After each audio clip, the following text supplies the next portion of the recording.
नमस्कार साथियों, कैसे हैं आप लोग। हम उम्मीद करते हैं कि आप सब अच्छे होंगे और निश्चित रूप से अपनी तैयारी जीत और मेहनत के साथ कर रहे होंगे। ये वक्त ही मेहनत का है और एक पल गंवाए बिना अनवरत निरंतर मेहनत करना है और अपनी सफलता को प्राप्त करने का प्रयास करना है।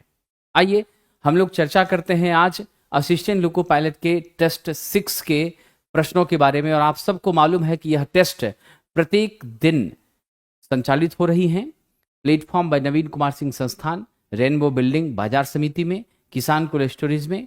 और 75 क्वेश्चन का यह टेस्ट बाइलिंगुअल आयोजित होता है और इसी टेस्ट के प्रश्नों की परिचर्चा हम आपके बीच आज कर रहे हैं।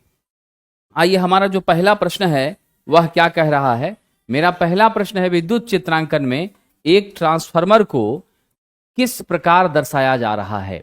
तो विद्युत चित्रांकन में एक ट्रांसफार्मर को हम इस तरीके से दर्शाते हैं, दो सर्कल एक दूसरे को क्रॉस करता हुआ। यानी इससे स्पष्ट पता चलता है कि इसके बीच क्या है, कपलिंग है। क्या पता चलता है, इसके बीच कपलिंग है। और हम सब जानते हैं कि ट्रांसफार्मर में आपकी प्राइमरी व हमारी सेकेंडरी, प्राइमरी और सेकेंडरी, ये दोनों जो हैं साथियों हमारे ट्रांसफार्मर में प्राइमरी और सेकेंडरी आपस में जुड़ी होती हैं। लेकिन किस माध्यम से जुड़ी होती हैं साथियों? चुंबकीय माध्यम से। किस माध्यम से जुड़ी होती है? चुंबकीय माध्यम से जुड़ी होती है। मैग्नेटिकली साथियों क्या होती हैं? ये कपल्ड होती हैं। ठीक है, तो अब यहां से मेरा सवाल का जवाब मुझे मिल गया। क्या जवाब मिल गया? दो प्रतिच्छेदन वृत्त के द्वारा क्या करते हैं, इसको दिखाने का काम करते हैं। आपको मालूम है हमारे ट्रांसफार्मर में फ्रीक्वेंसी, साथ ही साथ हमारे ट्रांसफार्मर में पावर, ये दोनों आपकी क्या होती हैं? कांस्टेंट होती हैं। क्या होती हैं? ये दोनों कांस्टेंट होती हैं। ठीक है साथियों, चलिए आगे बढ़ते हैं। अगला प्रश्न, यदि रंगों का अनुक्रम लाल, पीला, भूरा, सुनहरा है, क्या है आपके पास? लाल है, पीला है, फिर आपका भूरा है, फिर आपका सुनहरा है। तो मेरे विद्वान मित्रों, लाल का कोड 2 होता है, पीला का कोड क्या होता है? तो याद है ना, B Roy, great Britain, very good wife.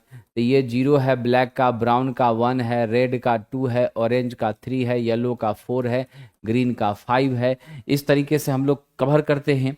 तो लाल आपका 2 हो गया, पीला हमारा कितना है? आपका 4 हो गया, भूरा मेरा कितना है? 1 है, सुनहरा का तो हम जानते हैं प्लस माइनस 5% मेरी टॉलरेंस होती है। B B Roy, great Britain, blue का कितना? 6, great Britain, very good wife, भी वॉयलेट का 7, गुड से ग्रे का आपका 8, और वाइफ का W, व्हाइट का 9। ये मेरा कोड होता है। ठीक है, B B Roy, great Britain, very good wife. और जो हम रेजिस्टेंस लिखते हैं, कैसे लिखते हैं? R बराबर AB इंटू 10 के power C plus minus D%। अब A हमारा कितना है साथियों? तो A मेरा 2 है, B कितना है? 4 है। अब 10 के पावर 1 कर दिए, प्लस माइनस आपका 5% हो गया, बराबर क्या हो गया? 240 प्लस माइनस 5%। तो हम राइट आंसर कौन सा दे दें? ऑप्शन नंबर मेरा बी हो गया। क्या हो गया? ऑप्शन नंबर बी हो गया। अगला प्रश्न है, स्टार कनेक्शन का लाइन वोल्टेज। साथियों आप ध्यान रखिएगा, स्टार में हमारी 3 फेज 4 वायर की सिस्टम बनती है। ये एक फेज का, ये दूसरे फेज का, ये तीसरे फेज का तार है। यह मेरी क्या है साहब? न्यूट्रल है। यह न्यूट्रल पॉइंट है। हमारे स्टार में क्या होता है, गंभीरतापूर्वक ध्यान दीजिएगा, हमारे स्टार में लाइन वोल्टेज बराबर होता है √3 टाइम फेज वोल्टेज। अगर फेज वोल्टेज लें तो लाइन बटा क्या हो जाएगी? √3 हो जाएगी। IL किसके बराबर होता है? IPH के साहब बराबर होता है। तो यानी स्टार कनेक्शन का line voltage √3 time phase voltage के बराबर होता है। अगर करंट की बात करें तो IL IPH के क्या होता है? बराबर होता है। ठीक है साथियों, ध्यान रखिएगा। लेकिन यहीं पर बार बार क्वेश्चन पूछा जाता है, अगर हम डेल्टा की बात करें तो मेरे डेल्टा में जो है लाइन वोल्टेज फेज वोल्टेज के बराबर होता है। Line current equal to √3 times आपकी फेज करंट होती है। फेज करंट इक्वल टू आपका लाइन बटे क्या होता है? √3 हो जाता है। क्या होता है? लाइन बटे √3 हो जाता है। चलिए साहब आगे बढ़ते हैं। अगला प्रश्न, घरेलू उपकरण में तापन तत्व के लिए निम्नलिखित में किस सामग्री का प्रयोग किया जाता है? तो घरेलू उपकरण में तापन तत्व के लिए, हीटिंग एलिमेंट्स के लिए साथियों, हम लोग नाइक्रोम का प्रयोग करते हैं। निकेल प्लस क्रोमियम का बना होता है। यहाँ निकेल आपका 80% होता है, क्रोमियम 20% होता है। याद रखना, कभी भी नाइक्रोम का प्रयोग हम लोग जब भी करेंगे हीटिंग एलिमेंट के रूप में करेंगे, ठीक है। इसका प्रयोग कभी भी फिलामेंट के रूप में हम नहीं करेंगे, समझ गए। इसकी जो मेल्टिंग पॉइंट होती है 1400 डिग्री सेल्सियस होती है, लेकिन 1100 से ऊपर जाने के बाद धीरे धीरे यह क्या होता है, आपका कमजोर होना शुरू हो जाता है। मतलब धीरे धीरे इसकी क्षमता क्या होती है, कमजोर होने लगती है, पिघलने लगती है, ठीक है। कह रहा एक केबल में क्या होता है, जैसे ही चर्चा विद्यार्थी जी हम केबल की करते हैं तो स्पष्ट है कि केबल कोई भी हमारा कंडक्टर है, अगर उसके ऊपर हमने इंसुलेटिंग लेयर चढ़ा दिया है तो इंसुलेशन के लेयर से कवर जो मेरा कंडक्टर होता है वही आपका क्या कहलाता है, केबल कहलाता है। आच्छादित होना चाहिए, कवर्ड होना चाहिए। विद्वान साथियों पढ़ाई पर ध्यान दीजिए विशेष रूप से, समझे कि नहीं। अब यहाँ क्या है कि हमारी जो केबल के लेयर्स हैं, सिम्बस टेक्निक, वह भी मैं आपको समझा देता हूं। सबसे पहले हमारी कंडक्टर होती हैं, फिर वह कंडक्टर आपस में शॉर्ट ना करे तो इंसुलेटिंग लेयर हम पेपर इंसुलेशन लगाते हैं, इम्परजिनेटेड पेपर का यूज करते हैं। उसके बाद उस पेपर में नमी का अवशोषण न हो, यानी वह पेपर नमी सोखेगी तो उसकी कुचालकता कमजोर हो जाएगी, तो इसीलिए हम लेड शीथ का प्रयोग करते हैं। लेड शीथ नमी से हमको स्वाभाविक रूप से बचाता है। फिर उसके बाद बेडिंग होती है जो जर्क वगैरह से हमारे इस लेड शीथ को प्रोटेक्ट करने का काम करती है। जूट या हैसियन टेप का यूज करते हैं। फिर उसके ऊपर स्टील का यानी तो जीआई का हम रॉड लेते हैं, तार लेते हैं, जिसका हम कवर देते हैं। ये आर्मरिंग है, ये यांत्रिक सुरक्षा के लिए यूज की जाती है। और फिर ऊपर में मौसम के प्रभाव से बचने के लिए हमारी सर्विंग होती है साथियों। तो इस तरह से CIMBAS, C for conductor, I for insulation, M for metallic sheath, है ना, B for bedding, A for armouring and S for serving, ये हमारी होती हैं स्ट्रक्चर। अब कह रहा है क्या होता है केबल में, तो इसमें दो या अधिक चालकों का एक विद्युत रोधी चालक इसके ऊपर में क्या होता है, कवर के रूप में आता है। तो आपके कंडक्टर्स एक होते हैं, दो होते हैं, उससे ज्यादा भी हो सकते हैं, एक्सटेंडेड भी हो सकते हैं, लेकिन उस कंडक्टर के ऊपर क्या किया गया है, इंसुलेटिंग लेयर से उसको कवर कर दिया गया है। तो वही मेरी क्या हो जाती है साथियों, आपकी निश्चित रूप से हमारी केबल हो जाती हैं। कह रहा है ये चित्र किसका है, तो यहां आप देख रहे हैं बीटा आई है, मतलब धारा पर क्या कर रही है, कहीं न कहीं निर्भर कर रही है। और इधर भी क्या दिखाया जा रहा है, मेरा धारा दिखाया जा रहा है, यानी करंट डिपेंडेंट करंट सोर्स है, CDCS है। क्या है यह साथियों, करंट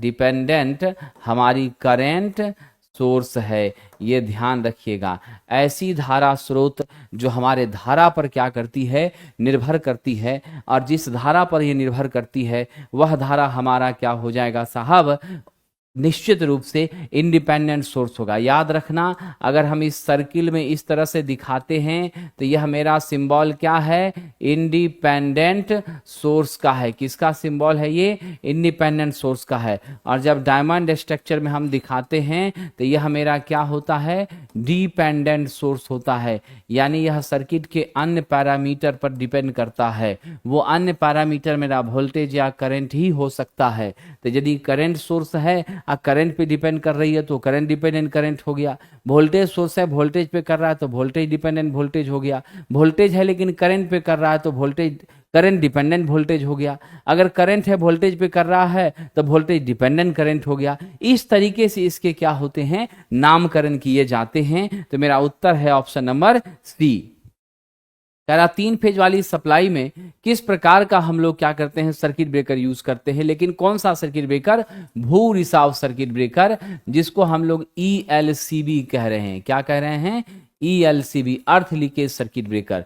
तो मेरी जो अर्थ लीकेज सर्किट ब्रेकर है ELCB है, ये आपके सामने है साहब। घरेलू पर्पस में हम लोग 30 मिली एम्पियर तक के रेंज का यूज करते हैं, यानी आप ध्यान रखिएगा साहब, 30 मिली एम्पियर के रेंज का हम लोग यहाँ पर यूज कर रहे हैं, जो कि हमारी सुरक्षा के लिए, अर्थ फॉल्ट वगैरह से भी हमको बचाने के लिए क्या करती है, मदद करती हैं। ठीक है, ये हम लोगों को लगाना चाहिए, इसमें कोई शक नहीं है। लेकिन सवाल है कि हमारी जो 3 फेज की सप्लाई सिस्टम है उस पर यदि आप इस्तेमाल करिएगा तो कौन सा करिएगा साहब, यही सबसे बड़ा बात है। तो 3 फेज वाले में हम लोग क्या करेंगे, 4 पोल वाला इस्तेमाल करेंगे। मैनुअली ऑटोमेटिक दोनों तरह से यह संचालित होता है, यानी चौड़ा पोल हमारा क्या रहेगा, 4 पोल वाला रहेगा, यह ध्यान रखिएगा साहब। आगे बढ़ते हैं, कह रहा हाई वोल्टेज के प्रति सुरक्षा के लिए कौन सा प्रतिरोधक लाइटनिंग अरेस्टर। तो लाइटनिंग अरेस्टर क्या करता है, आसमानी सर्ज से, आसमानी बिजली से हमें क्या करता है साहब, राहत पहुंचाता है। और यह हमारे लाइटनिंग सर्ज के माध्यम से आ रही एक्सेसिव करंट को सीधे कहां करता है साहब, ग्राउंड में ड्रॉप करता है। हमारे अन्य अवयवों पर किसी तरह का प्रभाव, किसी तरह का इफेक्ट, किसी तरह का साहब प्रॉब्लम, फॉल्ट अकर होने से हमें सुरक्षा प्रदान करता है। अब यहाँ गौर करने वाली बात है कि जनरली जो हम लोग ज्यादातर यूज कर रहे हैं वो कौन सा हमारा है। तो मेरे विद्वान मित्रों, यहाँ पर ध्यान रखिएगा, थायराइड का प्रतिरोध क्या है, ज्यादा होता है जब कम आपकी क्या हो, वोल्टेज हो। जब वोल्टेज का मान बढ़ेगा तो उसकी क्या हो जाती है, ध्यान रखिएगा, जब हमारी वोल्टेज का मान बढ़ता है रेजिस्टेंस घटने लग जाती हैं, और फिर धड़ल्ले से फिर क्या करती है, एक्सेसिव करंट को बाईपास कर देती है। कम पर कोई फर्क इस पर नहीं पड़ता है। इस लेकर के साथियों हम लोग क्या करते हैं, ध्यान रखिएगा, उच्च वोल्टेज होने के बाद मेरी धारा को यह सीधे पहुंचा देती है। जब भी इसका इस्तेमाल किया जाएगा तो ट्रांसफार्मर के इसको हम लोग क्या करते हैं, नजदीक में लगाने का काम करते हैं। ये हमारी नॉन लीनियर रजिस्टर्स हैं, ये स्पार्क गैप हम बीच में देते हैं वोल्टेज के मान को सस्टेन करने के लिए। पोर्सिलीन का हमारा क्या होता है, स्ट्रक्चर आपका लगाया जाता है, इस्तेमाल किया जाता है। ये मेरी कौन सी लाइटनिंग अरेस्टर है, थायराइड लाइटनिंग अरेस्टर है, आसमानी सर्ज से सुरक्षा देती है। ट्रांसफार्मर के बगल में इसको क्या करते हैं, लगाने का साथियों काम किया जाता है। कह रहा है किसी नाभिक में शिथिलता से जुड़े कर्षण शक्ति इलेक्ट्रॉन को किस रूप में जाना जाता है, लूजली बॉन्डेड इलेक्ट्रॉन जो नाभिक के साथ हैं। तो जो इलेक्ट्रॉन हमारे नाभिक से क्या होते हैं, दूर होते हैं, तो जो नाभिक से दूर होते हैं उस पर नाभिकीय बंधन क्या होता है साहब, नाभिकीय बंधन कमजोर होता है। क्या होता है, नाभिकीय बंधन कमजोर होता है, लेकिन उसका ऊर्जा स्तर क्या होता है, ऊर्जा स्तर जो है उसका उच्च होता है। ऐसे इलेक्ट्रॉन को हम समान रूप से क्या कहते हैं, फ्री इलेक्ट्रॉन कहते हैं। किसी भी तरह के केमिकल अभिक्रिया में हर जगह कौन रोल प्ले करता है, बहुत महत्वपूर्ण रोल मेरा फ्री इलेक्ट्रॉन्स प्ले करता है। तो ऐसे प्रश्न के लिए हमारा पसंदीदा क्या हो जाएगा, नॉन कंडक्टिव इलेक्ट्रॉन। कह रहा है कि कर्षण शक्ति इलेक्ट्रॉन, शिथिलता से जुड़े कर्षण शक्ति इलेक्ट्रॉन। अच्छा, जो निकल रहा है वो तो फ्री हो गया, जो बहुत कमजोर जुड़ा हुआ है, ढीला ढाला है, तो हम लोग क्या ले लेंगे साहब, यह मुक्त इलेक्ट्रॉन के रूप में जाना जाता है।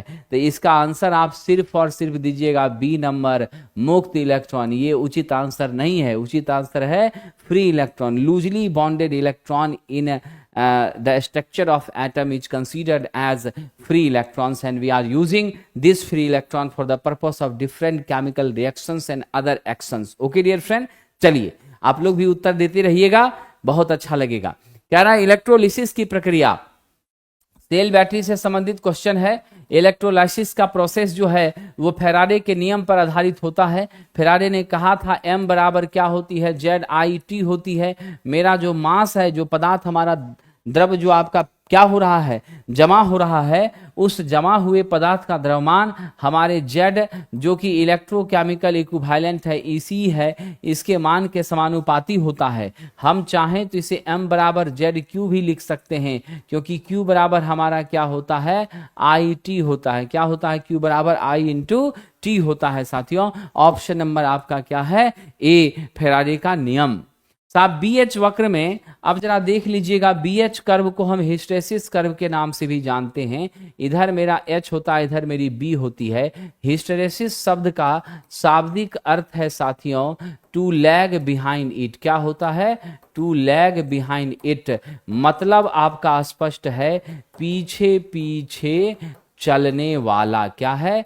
पीछे पीछे चलने वाला। तो कौन किसके पीछे चल रहा है? तो हमारा इसके पीछे चल रहा है साथियों, गौर कीजिएगा, कौन किसके पीछे चल रहा है? तो मेरी बी चल रही है एच के पीछे, ठीक है। और यह जो हिस्टेरेसिस कर्व है, इसका एरिया जो होता है, ध्यान रखिएगा, इसका एरिया समानुपाती मेरे हिस्टेरेसिस लॉस का होता है। क्या होता है?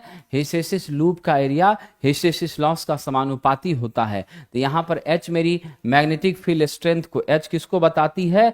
H मेरा मैग्नेटिक फील्ड स्ट्रेंथ को बताता है। और मेरी बी जो है साथियों, ये फ्लक्स डेंसिटी को बताने का काम करती है। क्या करती है? फ्लक्स डेंसिटी को रिप्रेजेंट करती है।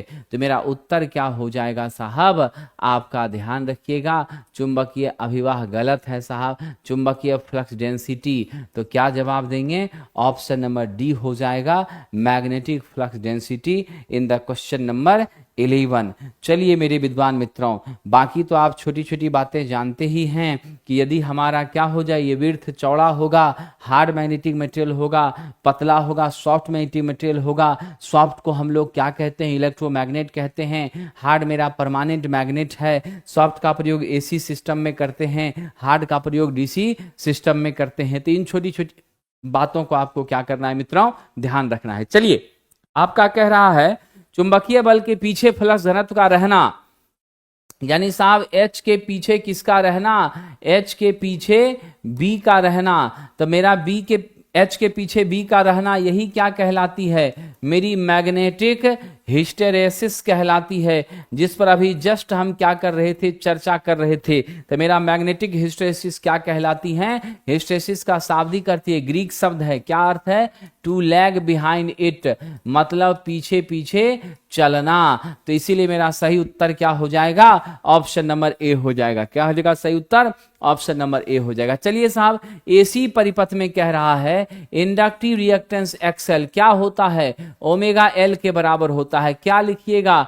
2 पाई एफ एल। क्या हो जाएगा? 2 पाई एफ एल हो जाएगा। आइए साहब यहां से ध्यान देते हैं, इसका भी यूनिट हम लोग क्या लिखते हैं? ओम ही लिखते हैं। यानी एक्सएल जो है वह समानुपाती किसका है? मेरे फ्रीक्वेंसी का है, ठीक है। अगर एक्सी पूछा जाता तो 1 बाय ओमेगा सी होता, 1 बाय 2 पाई एफ सी होता। यानी मेरी एक्सी भी व्युत्क्रमानुपाती किसके है? मेरे फ्रीक्वेंसी के है। यहां से स्पष्ट पता चल रहा है, इसका भी यूनिट आप क्या लेंगे? ओम ही लेंगे। रजिस्टर का भी यूनिट क्या लेंगे? ओम ही लेंगे। सबका कंबाइन इफेक्ट, तब अगर मेरी धारा को रुकावट महसूस हो रही है तब भी उसको क्या लेंगे? ओम ही लेंगे। तो आर का, जेड का, हमारे एक्सी का, एक्सएल का, सबका यूनिट क्या होता है? ओम ही होता है। तो राइट आंसर क्या हो गया? ए नंबर 2 पाई एफ एल। विद्वान मित्रों, कौन सा सप्लाई स्रोत अस्थिर रूप से ध्रुवता परिवर्तित करता है? यानी किसमें पोलरिटी जो है वह हमारी परमानेंटली चेंज होती रहती है। तो हमारे एसी सप्लाई में पोलरिटी हमेशा चेंज होती रहती है, क्योंकि यह न इसका डायरेक्शन कांस्टेंट है और न ही आपकी क्या है? मैग्नीट्यूड कांस्टेंट है। डायरेक्शन मैग्नीट्यूड दोनों में से कोई भी मेरा कांस्टेंट नहीं है। सबका मान क्या हो रहा है? बदल रहा है प्रतिक्षण प्रतिपल। इसीलिए तो हम लोग तात्क्षणिक मान ऑफ वोल्टेज यानी इंस्टेंटेनियस वैल्यू वोल्टेज का क्या लिखते हैं?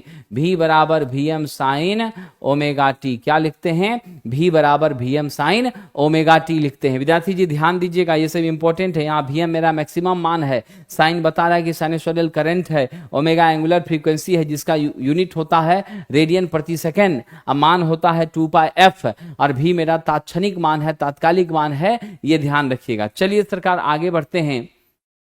किसी नियम के अनुसार प्रत्येक बंद परिपथ में सभी वोल्टेज ड्रॉप का योग शून्य होता है। तो यह किसके कारण होता है? KVL के कारण होता है, किरचॉफ वोल्टेज लॉ के कारण होता है। और याद रखना, यह किरचॉफ वोल्टेज लॉ जो होती है वह एनर्जी कंजर्वेशन के सिद्धांत पर, किस पर साहब? एनर्जी कंजर्वेशन के सिद्धांत पर, एनर्जी कंजर्वेशन के सिद्धांत पर यह क्या है, आधारित है, उसी पर काम करती है। लेकिन अगर हम बात करें केसीएल के बारे में, तो केसीएल मेरा क्या होता है, आवेश संरक्षण के सिद्धांत पर। किस पर बेस्ड होता है, आवेश संरक्षण के सिद्धांत पर मेरा केसीएल क्या होता है, आधारित होता है। तो हम लोग सही उत्तर किसको लेंगे, किरचॉफ्स का वोल्टेज नियम लेंगे। ठीक है, आइए आगे बढ़ते हैं।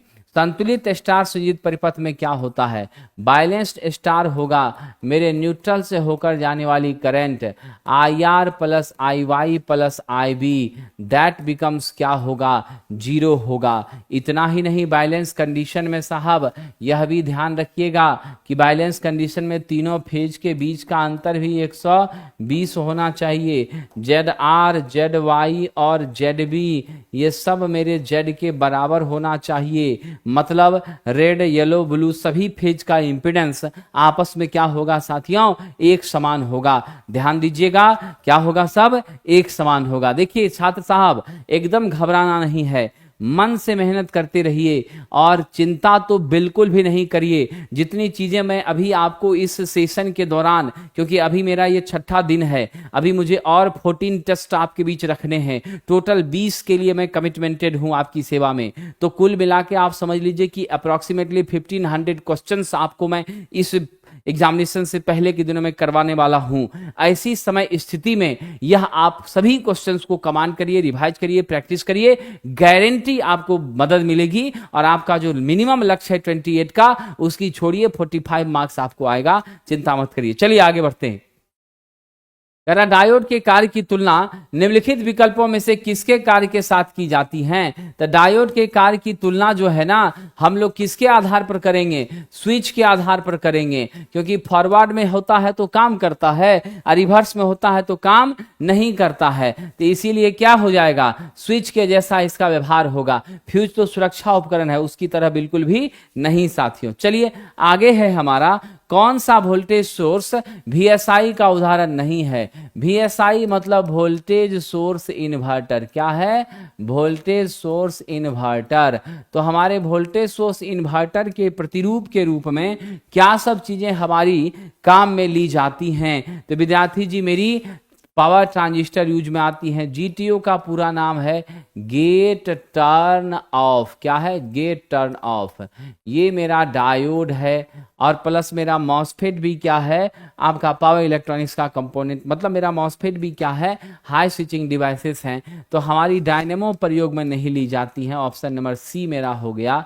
मॉसफेट का पूरा नाम परीक्षा में आया हुआ है मेटल ऑक्साइड। क्या होता है, मेटल ऑक्साइड सेमीकंडक्टर आपका फील्ड इफेक्ट ट्रांजिस्टर। क्या होता है, field effect transistor. Metal oxide semiconductor field effect transistor, ये किसका नाम है, हमारा साहब फुल फॉर्म है मॉसफेट का। ये सभी आपकी वोल्टेज कंट्रोल डिवाइसेस होती हैं। क्या होती हैं, वोल्टेज कंट्रोल डिवाइसेस। चलिए साहब, कह रहा ट्रांजिस्टर के निर्माण में कौन सी विधि का उपयोग करते हैं। हालांकि ट्रांजिस्टर के निर्माण में जो मुख्य विधियां है उसमें आपकी जंक्शन विधि है, ठीक है ना। क्या है, जंक्शन विधि है, पॉइंट कांटेक्ट विधि है, फिर आपका डिफ्यूज जंक्शन विधि है, सिलिकॉन प्लेनर ट्रांजिस्टर विधि है। तो हमारे पास कौन सी विधि यहाँ पर मैच कर रही है, देख लीजिए जरा सोच करके। जंक्शन विधि, पॉइंट कांटेक्ट विधि, डिफ्यूज जंक्शन विधि। तो हमारे पास कौन सा ऑप्शन है, यूनि जंक्शन नहीं है, डिफ्यूज विभाजन दोनों नहीं है, विभाजन नहीं है, डिफ्यूज जंक्शन मेथड जो है यह हमारे पास है। तो इस विधि का प्रयोग हम लोग ट्रांजिस्टर बनाने के लिए करते हैं। अगर हो सकता है ऑप्शन आपको दे दे यहां पर जंक्शन विधि, मैं तीनों नाम बता दे रहा हूं, इससे भी हम लोग बनाते हैं। पहला, दूसरा हमारा जो नाम है वह है साहब पॉइंट कांटेक्ट विधि। क्या है दूसरा, पॉइंट कांटेक्ट विधि, ठीक है। और तीसरी जो हमारी विधि है वह तीसरी आपकी क्या है साथियों, गौर कीजिएगा, वह तीसरी है सिलिकॉन प्लेनर ट्रांजिस्टर। क्या है, सिलिकॉन प्लेनर ट्रांजिस्टर विधि। तो इसको हम ऐसे लिखेंगे, सिलिकॉन प्लेनर ट्रांजिस्टर मेथड। तो ये मेथड हमारी हैं जिसके आधार पर हम लोग क्या करते हैं, इसको तैयार करने का काम करते हैं। तो आंसर आप कौन दीजिएगा, डी नंबर। चलिए, कह रहा पुश पुल एम्पलीफायर में दोनों ट्रांजिस्टर डैश क्लास में ऑपरेट होते हैं। तो पुश पुल में दोनों ट्रांजिस्टर क्या होते हैं आपका साहब, बी क्लास में हमारे उपयोग में लिए जाते हैं। तो मेरा राइट आंसर यहां पर मेरे विद्वान मित्रों क्या हो जाएगा, इसमें मेरा आंसर हो जाएगा बी। क्या हो जाएगा मेरा आंसर, बी हो जाएगा। क्योंकि एम्पलीफायर के बारे में आप जानते हैं एक ऐसा परिपथ है जो मेरा वीक सिग्नल को क्या कर रहा है, मेरा वीक सिग्नल को साथियों कन्वर्ट कर रहा है किसमें, आपका स्ट्रॉन्ग सिग्नल में।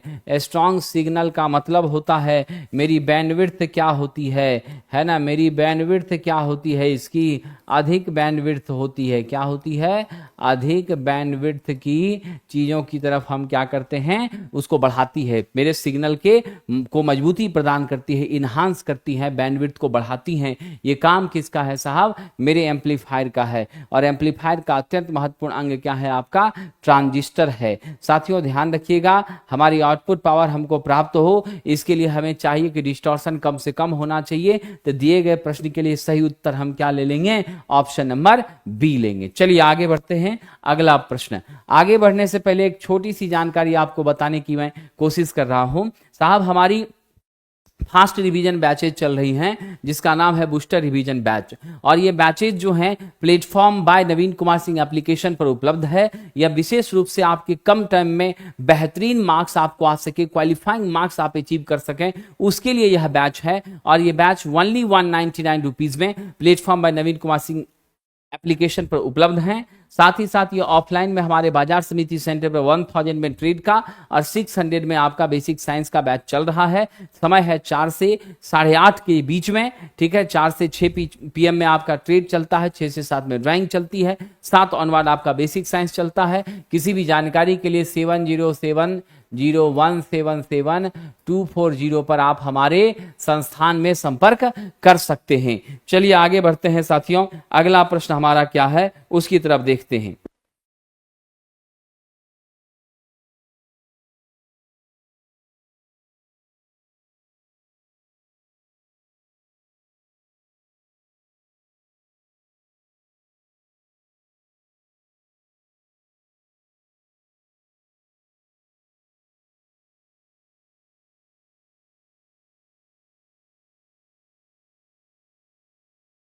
अब हमारा क्या है साहब, दिए गए फ्लिप फ्लॉप परिपथ का तर्क व्यवहार। ये हमारी फ्लिप फ्लॉप सर्किट है। हम मेमोरी की जब कल्पना करते हैं तो बिना फ्लिप फ्लॉप के संभव नहीं होता है। अब जरा देख लीजिएगा इसका जो तर्क है, ध्यान रखिएगा, ये आपका क्या है साहब, तो ये हमारा है फ्लिप फ्लॉप परिपथ। और इसका जो स्ट्रक्चर है हम लोग बात करते हैं, ये आपकी टी फ्लिप फ्लॉप है। क्या होती है हमारा, यह क्या है, टी फ्लिप फ्लॉप है, समझ गए। और जो टी फ्लिप फ्लॉप है इसमें हम लोग ट्रूथ टेबल की बात करेंगे तो यहां CL के आपका क्या होता है, एक हमारा हो जाता है साहब T, एक होता है QN+1।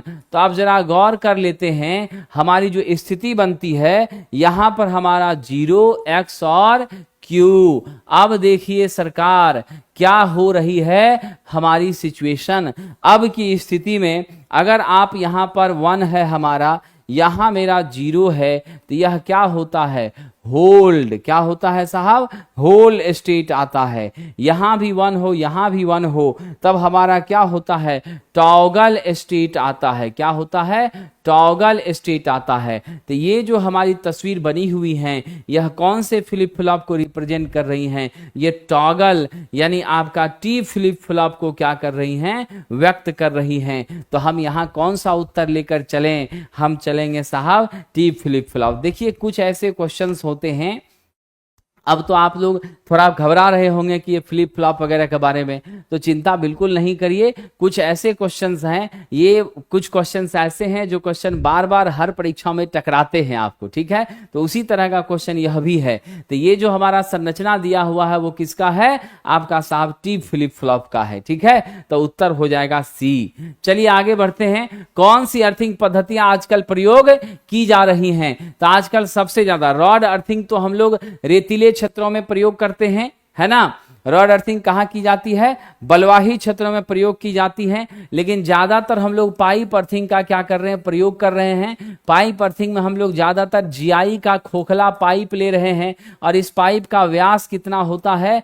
कम से कम 38 mm जरूर रहता है। लंबाई तो मान लीजिए डिपेंड करेगा परिस्थिति पर, 2 से लेके 2.75 मीटर हम रख रहे हैं, लेकिन आपको जरूरत पड़ेगा तो 4.75 मीटर तक भी नीचे जा सकते हैं। जहां तक आपका नमी नहीं अचीव हुआ वहां तक हम इसको बढ़ा सकते हैं, एक्सटेंड कर सकते हैं, इसमें कोई शक विद्वानों नहीं है। तो राइट आंसर है पाइप अर्थिंग। ठीक है, पानी के पाइप से भी किया जा सकता है, लेकिन वह उतना बेहतर नहीं है। कभी कभी आप देखते होंगे सूखे मौसम में झटका भी हल्का फुल्का लग जाता है। ठीक है, चलिए साहब, कह रहा रेतीले क्षेत्रों के लिए, तभी चर्चा किया था, रेतीले क्षेत्रों के लिए हम रॉड अर्थिंग यूज कर रहे हैं। नीचे का किनारा ऐसे नुकीला शंकु आकार का होता है, कोन के जैसा बना रहता, ऊपर से हथौड़े से ठोक दीजिए, चला गया। लेकिन जमीन में 30 सेंटीमीटर नीचे उसका कनेक्शन पॉइंट जो लगा रहे हैं, देख लीजिएगा, वो कनेक्शन पॉइंट हमारा क्या होगा? अर्थ से 30 सेंटीमीटर नीचे लगेगा, जिससे हम सेफ सुरक्षित रहें। नहीं तो बार बार कोई जानवर या कुछ गया तो तार आपका कनेक्शन छूट सकता है, ऐसी हो सकती है। और यहां भी जो रॉड हम लोग लेंगे तो वह आपका कॉपर का हो सकता है, जीआई का हो सकता है, लेकिन नॉर्मली हम लोग कॉपर का ही लें। आप लोग कई बार लोग क्या करते हैं, तो मकान बनाने के लिए जो सरिया लोहा का लाते हैं उसी का रॉड ले लेते हैं, तो वो उचित नहीं है, उसका प्रतिरोध अधिक होता है, लीकेज करंट को जाने में बाधा उत्पन्न होती है, आप सुरक्षा कम, आप नुकसान की तरफ ज्यादा भाग जाते हैं। तो मेरा कौन सा अर्थिंग है जी? रेतीले क्षेत्र के लिए रॉड अर्थिंग ज्यादा बेहतर माना जाता है। फर्श और बिजली के स्विच के बीच में, तो ध्यान रखिए, फर्श और बिजली के स्विच के बीच में नियम तो कहता है कि कम से कम 1.5 मीटर का फासला होना ही चाहिए, लेकिन साहब जी यहां जो दिया गया ऑप्शन है उसमें सबसे सुटेबल कौन बैठ रहा है? 48 इंच बैठ रहा है। तो हम लोग क्या कर सकते हैं, मानक को हम लोग क्या मान ले रहे हैं यहां पर? 48 inch as per the question. अब कह रहा है 10 एचपी का 3 फेज 440 वोल्ट का induction motor full load current निम्नलिखित सीक्वेंस का होता है। तो यानी आपको यह बता दिया है कि 1 एचपी बराबर आपको 735.5 वाट लेना है, 746 आपको नहीं लेना है। तो इस क्वेश्चन में हम सबसे पहले पावर निकाल लेते हैं। 735.5 गुना 10 कर लीजिए, क्या हो जाएगा? 7355 वाट हो जाएगा, यही ना होगा जी? क्या हो जाएगा? 7355 वाट हो जाएगा। फुल लोड करंट आपको कितना कहा है? 440 कहा है। अब आपसे क्या कह रहा है? Full load current in following order, आपसे कह रहा है कि हमारी धारा का क्या मान होगा। तो आइए साहब हम लोग देख लेते हैं, पूर्ण भार धारा मेरी क्या हो जाएगी? 7355 बटा आपकी क्या हो जाएगी? 440। हल करके जल्दी बताइए क्या होगा सही उत्तर। बिल्कुल सही साथियों, आप लोगों ने सही जवाब दिया है, 16.70 ampere. This is the right answer for this question. क्या हो जाएगा? 16.7 ampere is the correct answer. चलिए आगे बढ़ते हैं। अगला कह रहा सजावट और विज्ञापन के लिए हम लोग, देखिए कितना खूबसूरत दिख रहा है आपको, है ना? और इधर भी आपका ये मेरा क्या है? नियॉन लैंप है, ये नियॉन साइन ट्यूब है, ये दोनों भी गैस डिस्चार्ज लैंप है। ये हमारी क्या होती है? 5 मीटर तक की लंबाई में आती है। प्रति मीटर 500 वोल्ट का क्या होता है? वोल्टेज का क्षय होता है, कंजप्शन होता है। अब ऐसी स्थिति में ध्यान रखिएगा कि हमें यदि बेहतरीन चाहिए, सजावट चाहिए, खूबसूरती चाहिए, तो चीज़ें तो थोड़ी महंगी होगी ही, लेकिन मेरे समझाने का वो तात्पर्य नहीं है। ये तात्पर्य है कि हमारी ये दोनों जो हैं, आजकल हम लोग इंडिकेटर के रूप में ज़्यादातर इसी का यूज़ कर रहे हैं। एसी पर भी बड़े आराम से काम करता है साहब। ठीक है, अब गौर ये करिएगा कि सजावट और विज्ञापन के लिए ज्यादातर किसका यूज कर रहे हैं? नियॉन लैंप का। इसे हम लोग कोल्ड कैथोड लैंप के नाम से भी जानते हैं। क्या नाम से जानते हैं?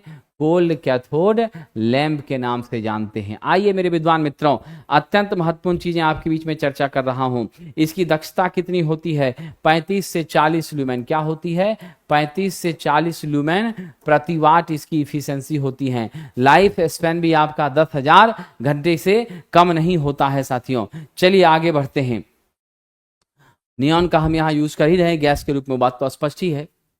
ओवरहेड वितरण लाइन में केबल का क्या लाभ है? ओवरहेड वितरण लाइन में यदि आप केबल बिछाते हैं तो सबसे पहली चीज आपकी क्या है, भीड़ भाड़ वाले इलाके में आप इसको बड़े आराम से प्रयोग कर सकते हैं, कोई दिक्कत नहीं हो। बाकी क्या बेनिफिट है तो बाद का सबसे बड़ा बेनिफिट है कि जीवन की सुरक्षा, इंसुलेशन का लेयर लगा रहता है, बिजली की चोरी नहीं होती। आजकल कितना दिक्कत हो गया, हर जगह जो है सो केबल लगा दिया है, कटिया फंसा करके बिजली चुराने का सपना जो है वह साकार नहीं हो पा रहा, बड़ी दिक्कत है, लोग कष्ट महसूस कर रहे हैं। ठीक है, चलिए आगे बढ़ते हैं साहब। अगला प्रश्न देखिए क्या कह रहा है, कह रहा है यूटिलिटी पोल किसे सहारा देने के लिए उपयोग किया जाने वाला खंभा या पोस्ट है।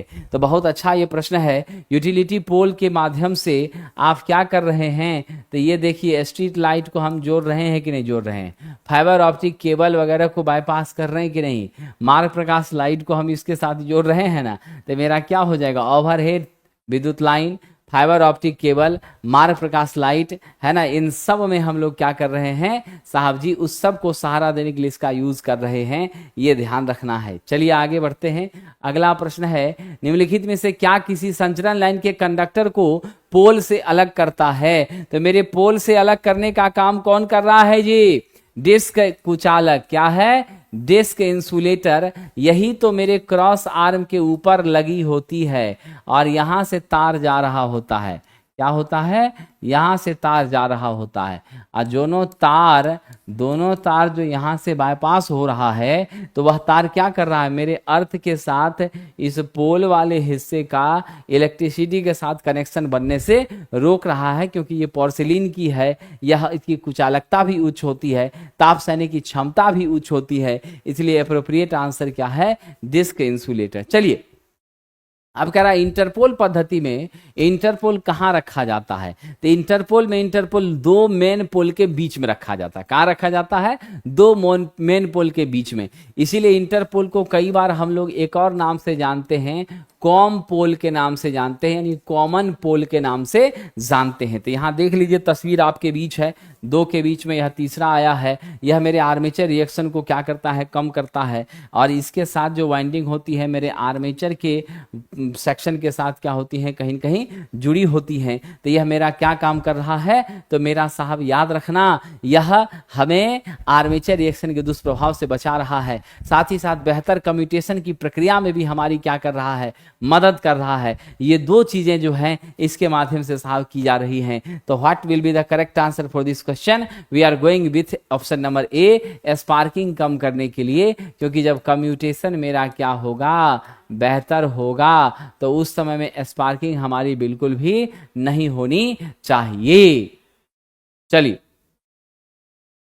अगला है, वह मोटर जिसमें फील्ड सीरीज वाइंडिंग द्वारा शंट वाइंडिंग का विरोध किया जा रहा है। तो जिसमें हमारी सीरीज की फील्ड वाइंडिंग आपके शंट के फील्ड वाइंडिंग के द्वारा क्या होता है, विरोध किया जाता है।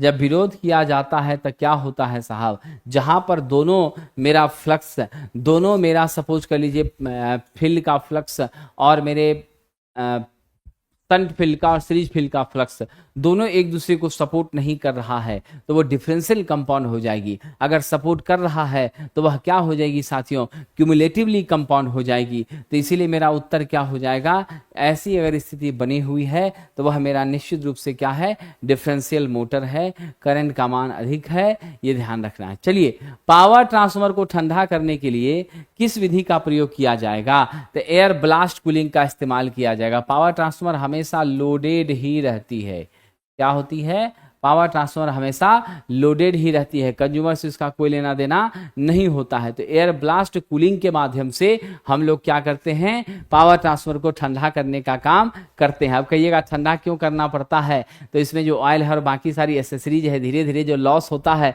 आयरन और कॉपर के रूप में, तो उस लॉस के कारण हमारी क्या होती है, हानि का मान बढ़ता चला जाता है। इसीलिए मेरे विद्वान साथियों हमेशा याद रखना कि यहाँ पर क्या करना है, इसको हमेशा ध्यान रखिएगा कि हम लोग एयर ब्लास्ट कूलिंग सिस्टम का हम लोग यूज करेंगे, तभी हो पाएगा। चलिए आगे बढ़ते हैं। थर्मल प्रोटेक्शन स्विच किसके विरुद्ध सुरक्षा देता है, अच्छा क्वेश्चन है। थर्मल प्रोटेक्शन स्विच की जैसे ही चर्चा हो जाएगी विद्यार्थी जी, जैसे ही बताइए ना आप लोग, बिल्कुल सही जवाब तो दे रहे हैं, फिर क्या दिक्कत है, जवाब तो आपका सही है। थर्मल प्रोटेक्शन स्विच किसके लिए हो रहा, ओवरलोड के लिए, ठीक है। हाँ, हालांकि ये जरूर है, यह स्लो प्रोसेस करता है, ये जरूर है, ये स्लो प्रोसेस करता है, लेकिन मेरा राइट क्या है साहब, ओवरहेड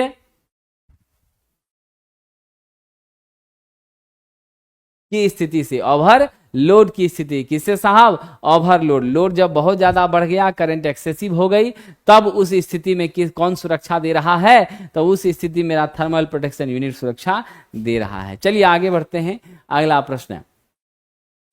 एक सेकंड विद्यार्थी जी, बड़ा ही मजेदार क्वेश्चन आपके बीच आ रहा है। अब हम लोग यहां देख लेते हैं, कह रहा है हेलोन फायर एक्सटिंग्विशर किसमें प्रयोग किया जाएगा। जल्दी से कोशिश कीजिए तो।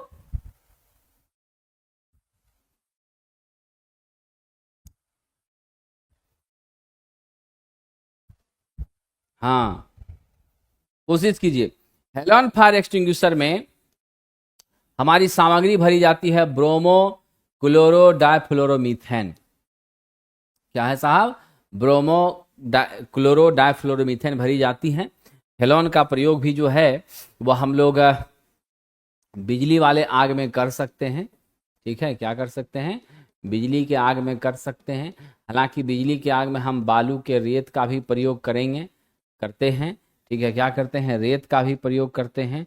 दूसरे नंबर पर आइए तो हम इसमें साहब CO2 फायर एक्सटिंग्विशर का भी यूज़ करते हैं और CTC का भी क्या करते हैं, यूज करते हैं। तो आपका हेलोन में क्या है साहब, आपका D नंबर। चलिए, कह रहा है कांच की छड़ को जब सिल्क के कपड़े पर रगड़ा जाता है तो किस किस्म की विद्युत पैदा होती है।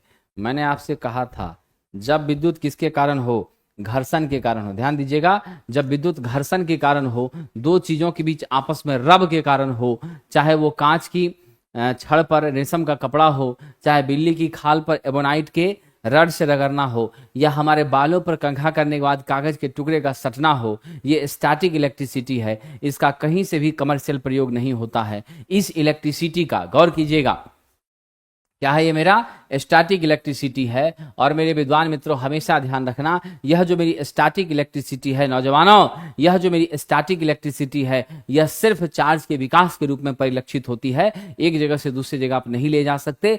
थेल्स ने इसके बारे में सबसे पहले कहा था। इसका चार्ज और स्पेसिफिकेशन बेंजामिन फ्रैंकलिन ने किया था। ये ध्यान रखिएगा, हम लोग जो यूज कर रहे हैं वो डायनामिक इलेक्ट्रिसिटी है, जो कि अल्टरनेटर के माध्यम से जनरेट होकर ट्रांसफर के माध्यम से स्टेप अप स्टेप डाउन होकर तब हम तक पहुंचा है। वह बिल्कुल संचरण किया जा सकता है, वो कमर्शियल इलेक्ट्रिसिटी है। चलिए अगला प्रश्न देखिए क्या है, कह रहा है निम्नलिखित में से किस हथौड़े का प्रयोग धात्विक कार्यों के लिए। तो ये मेरा बॉल पिन हैमर है। एक इलेक्ट्रिशियन सबसे ज्यादा किसका काम लेता है, बॉल पिन हैमर का सबसे ज्यादा वह यूज करता है साथियों। ठीक है, ये हमारी पिन है, ये मेरा फेस है, ये मेरा क्या है, ध्यान दीजिएगा, ये मेरा नेक है, ये मेरी चीक है ना साहब, क्या है, ये मेरी चीक है, ये वाला भाग, ठीक है कि नहीं। और ये मेरा क्या है, आई होल है, जिसमें हमने इसको अटैच करने का काम किया है। ये वाला भाग आपका नेक है, ये आपका ये क्या है, नेक है, गर्दन है, ठीक है कि नहीं, क्या है, गर्दन है। ये मेरा पोल है, ये मेरी चीक है, ये मेरी चीक है, ये नेक है, ये पोल है, स्टैकिंग फेस है, ये आपकी क्या है,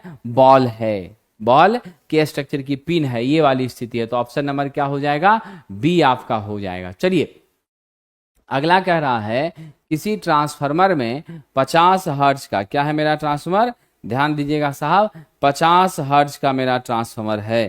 तो मेरे विद्वान मित्रों फ्रीक्वेंसी का मान 50 हर्ट्ज दे दिया। चलिए अच्छी बात है, स्टेप डाउन है। प्राइमरी में टर्न्स N1 कितना है, आपका 400 है। मेरा N2 कितना है, 6000 वोल्ट है। अरे हाँ ठीक है, मेरा N2 नहीं है, 6000 वोल्ट की आपूर्ति कर रहा है। तो मेरा V2 नहीं, V1 कितना है मेरा, 6000 वोल्ट। V1 कितना है, 6000 volt. Just second year friend, 6000 volt है, ठीक है। और मेरा प्राइमरी का N1 है आपका 400। कोर में उत्पन्न होने वाले फ्लक्स का अधिकतम मान क्या होगा। वाह मजेदार क्वेश्चन है। यहाँ फ्लक्स आपसे पूछ दिया है। हम लोग जानते हैं E बराबर क्या होता है, 4.44 फाइम FN1 होता है। तो चलिए जरा हम लोग देख लें, यहाँ से फाइम बराबर क्या हो जाएगा, E/4.44 आपका FN1 हो जाएगा। चलिए सारे डाटा को हम लोग यहाँ पुट कर दें। जब सारा डाटा हम यहाँ पुट करते हैं तो देखिए क्या होता है। ई के बदले आप क्या लिखिएगा, 6000 लिखिएगा, ठीक है। फिर आपका क्या आ गया, 4.44 गुना आपका 50 गुना आपका क्या है साहब, N1। N1 कितना है सरकार, मेरा 400। अब इसको हम सिंप्लीफाई करें, ये मेरी फाइम का मान बता रहा है। जब सिंप्लीफाई करेंगे तो 0.068 वेबर हमको मिलेगा। क्या मिलेगा, 0.068। एकदम सही जवाब आपने दिया है विद्यार्थी जी। ऑप्शन नंबर क्या हो गया मेरा, ए हो गया। चलिए आगे बढ़ें, अगला प्रश्न देखते हैं।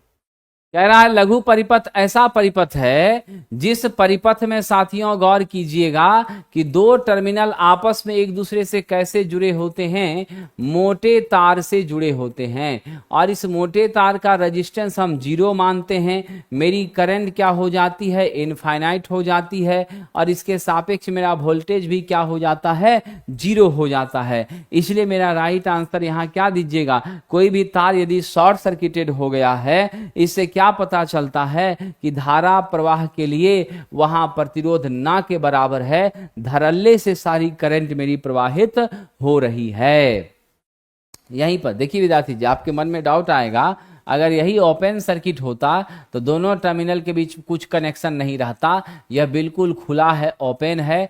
ऐसी स्थिति में मेरी करंट 0 हो जाती है, मेरा वोल्टेज हमें मिलता है, वोल्टेज 0 नहीं होती है, ठीक है। लेकिन रेजिस्टेंस मेरा क्या होता है, अनंत हो जाता है, इनफाइनाइट हो जाता है, मैक्सिमम हो जाता है। चलिए, ट्रांसफार्मर की शून्य भार धारा प्रयुक्त वोल्टेज का पश्चगामी होती है। कितना से पश्चगामी होती हैं, तो जरा देख लीजिए। ये मेरा रेफरेंस है फाई, इधर मेरी V1 है। मेरा एक्टिव कंपोनेंट तो V1 के साथ सेम रहता है। मैग्नेटाइजिंग कंपोनेंट जो चुंबक को उत्पन्न कराने के लिए रिस्पॉन्सिबल होती है, वो फाई के साथ सेम एक्सिस पर होती है। ये दोनों के बीच का यह जो है, यह मेरा I0 है। यह मेरा कौन क्या है साहब, आपका फाई 0 है।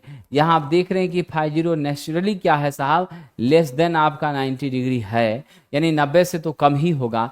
दिए गए ऑप्शन में ऐसे भी 90 से कम 75 ही दिख रहा है। हालांकि इसका मान 75 से लेकर के 85 डिग्री के बीच होता है। अलग अलग स्टैंडर्ड हमारा है, वेरिएशन करती रहती है पदार्थ टू पदार्थ। लेकिन फिर भी आप ध्यान रख लीजिएगा, एज पर द सिचुएशन हमारी लगभग ये क्या होती हैं, 75 डिग्री होती हैं। और इस समय में मेरा पावर फैक्टर भी बहुत कम होता है। इसीलिए जब हम नो लोड टेस्ट करते हैं, ओपन सर्किट टेस्ट करते हैं, तो लो पीएफ का वाट मीटर का हमें क्या करना होता है, प्रयोग करना होता है। तो ऑप्शन नंबर क्या हो गया, सी। कह रहा है रजिस्टर को पीसीबी में सोल्ड करना है। क्या करना है, रजिस्टर को पीसीबी में सोल्ड करना है। तो सोल्डिंग आयरन की वाट क्षमता कितनी होनी चाहिए। तो रजिस्टर को जब पीसीबी में सोल्ड करना है तो वह बहुत कम में हो जाता है, मात्र 25 वाट में। और आप जानते हैं कि मिली सेकेंड के रेंज में, 1 सेकेंड से ज्यादा का समय हम नहीं लगाते हैं पीसीबी पर अपने आयरन को रखने के लिए। ज्यादा समय लगाएंगे मेरा पीसीबी डैमेज हो सकता है। तो बहुत तेजी से फटाफट फास्टली हम लोग क्या करते हैं साहब, जोड़ने का काम करते हैं। मेरा राइट आंसर क्या है आपका, पीसीबी के लिए 25 वाट प्रिंटेड सर्किट बोर्ड होता है इसका पूरा नाम। इलेक्ट्रॉनिक्स वालों के लिए अच्छा क्वेश्चन है। यदि समांतर जुड़े 4 बराबर प्रतिरोध का तुल्य प्रतिरोध R है ना, यानी आपका R parallel R parallel R parallel R, ये जोड़ के मेरा क्या है, R है, ठीक है। तो प्रत्येक प्रतिरोध का मान बताइए। सब यदि पैरेलल है तब मेरा R है, तो प्रत्येक का मान बताइए। क्वेश्चन तो टफ बुझा रहा है। यहां से हम लोग क्या करें, RAV चारों के सापेक्ष अगर देख लें तो क्या हो जाएगा, जल्दी बताइए। R/N यानी R/4 नहीं, और आपको कितना कह दिया है, R/4 मेरा किसके बराबर है, इक्विवेलेंट R है। तो R बराबर क्या हो गया, R/4 हो गया। नहीं, अब यहां से दिमाग लगा दीजिए, ठीक है कि नहीं। तो क्या हो जाएगा हमारा, निश्चित रूप से 4R/4 यानी आपकी क्या हो जाएगी 4R बटे आपका क्या हो जाएगा 4। N मेरा कितना है, 4 है।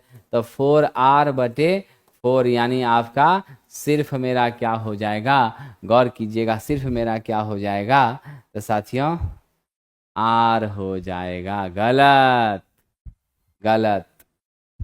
ध्यान दीजिए, फिर से देखिए, कंफ्यूज नहीं होना है।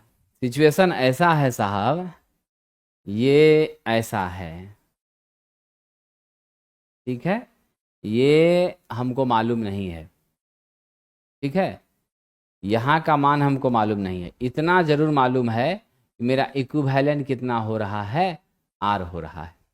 और जानते हैं जब समान मान का प्रतिरोध है हमारा पैरेलल में कनेक्टेड हो और तब इक्विवेलेंट की बात हो तो जो प्रतिरोध का मान होता है बटा हमारी संख्या हो जाती है, ठीक है।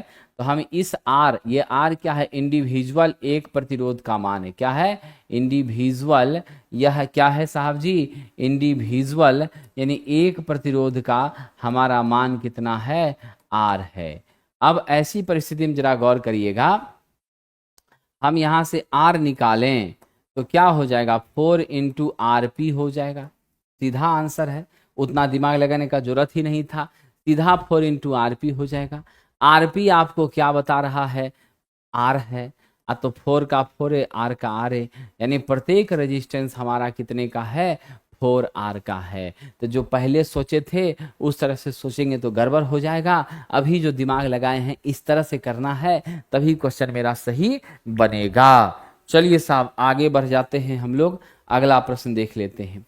अगला कह रहा है आपका साहब कि मोटर की दक्षता आपका 4 किलोवाट की शक्ति है और 4 अश्व शक्ति का पावर दे रहा है, तो मेरा 4 किलोवाट पावर बराबर क्या लिखिएगा, 4 किलोवाट बराबर 4000 वाट, ठीक है, और 4 HP बराबर मेरा क्या हो जाएगा, ध्यान रखिएगा, 4 HP बराबर हमारा क्या हो जाएगा, 4 इंटू 746 हो जाएगा, ठीक है। चलिए अब इफिशियंसी बराबर क्या जानते हैं, आउटपुट बटे इनपुट आप जानते हैं। अब जरा सा मुझे बताने का कष्ट करिए साहब, मेरी आउटपुट क्या है, 4 गुना 746 है, अब बटे आपका क्या हो गया 4000 है, गुना आपका क्या हो गया 100। अब जरा सिंप्लीफाई कर लीजिए, 0 0 कट गया, ठीक है, यहाँ से 10 बार में कट गया, 74.6% मेरा क्या हो जाएगा, दक्षता हो जाएगा 74.6%। चलिए आगे कह रहे हैं निम्नलिखित में कौन सा तत्व गतिशील तत्व कहलाता है, निम्नलिखित में कौन सा डायनामिक एलिमेंट कहलाता है, तो मेरा डायनामिक एलिमेंट कौन कौन है, एल और सी है, ये दोनों डायनामिक एलिमेंट है, इस पर फ्रीक्वेंसी का इफेक्ट पड़ता है, मेरे रेजिस्टेंस पर फ्रीक्वेंसी का कोई प्रभाव नहीं पड़ता, या उससे क्या है साहब, स्वतंत्र है, क्या है, उन चीजों से स्वतंत्र है, इसीलिए मेरा गतिशील अवयव कौन है, एल और सी।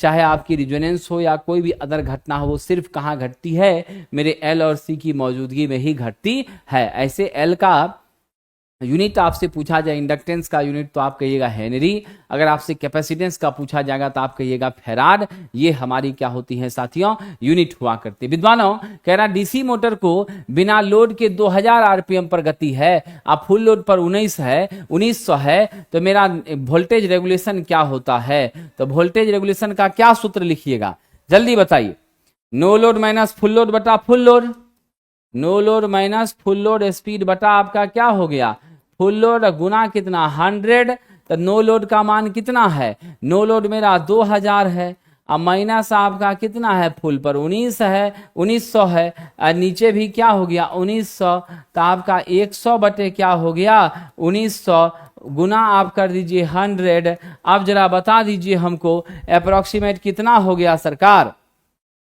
अप्रोक्सीमेट कितना हो गया 5.26 हो गया, तो हम लोग क्या ले लें 5.26 है, 0.5 से ज़्यादा तो है नहीं, तो 5.26% है, तो अप्रोक्सीमेट कितना हो गया 5% हो गया, 5.26 है तो अप्रोक्सीमेट 5% हो गया, ठीक है। तो इस तरीके से आप बना लेंगे इस क्वेश्चन को। चलिए आगे बढ़ते हैं, अगला प्रश्न देखिए, कह रहा है यदि आर्मेचर को शॉर्ट सर्किट या ओपन सर्किट कर दिया जाए, बहुत अच्छा बात है, आर्मेचर को हमने शॉर्ट कर दिया या नहीं तो क्या किया, ओपन कर दिया, ऐसी स्थिति में क्या होता है, यूनिवर्सल मोटर में हमारा क्या होगा, ऐसी स्थिति में हमारे यूनिवर्सल मोटर में क्या होगा साथियों, बहुत ही गंभीर प्रश्न है और मैं गंभीर छात्रों से ये प्रश्न कर रहा हूं साहब, जैसे ही शॉर्ट या ओपन होगा स्पार्किंग जबरदस्त होगी, आपका मशीन बहुत देर तक सेफ सुरक्षित नहीं रह पाएगा, मशीन का जलना क्या हो जाएगा, तय है साहब, हैवी स्पार्किंग होने लग जाएगी, बड़ा नुकसान हम लोगों को झेलना पड़ जाएगा। चलिए आगे बढ़ते हैं साहब, बाकी बातें तो आप जानते ही हैं, क्योंकि हमारे यूनिवर्सल मोटर में आपका क्या होता है, series winding, series field winding और आपका आर्मेचर वाइंडिंग, ये दोनों लगा होता है। डीसी सीरीज मोटर का ही यह क्या है, एडवांस वर्जन है। एसी डीसी दोनों पर यह काम करता है। ये बातें तो आपको अब याद हो गई होंगी, है ना।